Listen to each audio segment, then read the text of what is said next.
You ask Tiger to solve.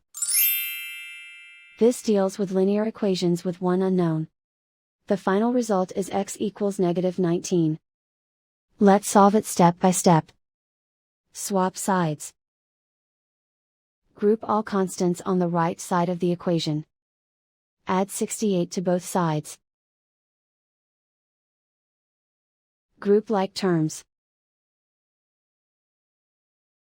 Simplify the arithmetic.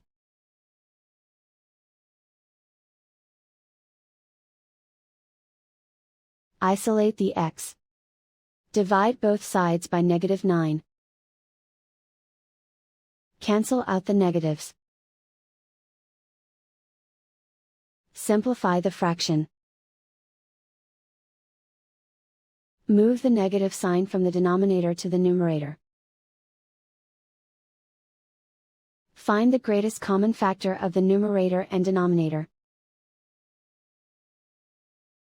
Factor out and cancel the greatest common factor. And so the final result is x equals -19.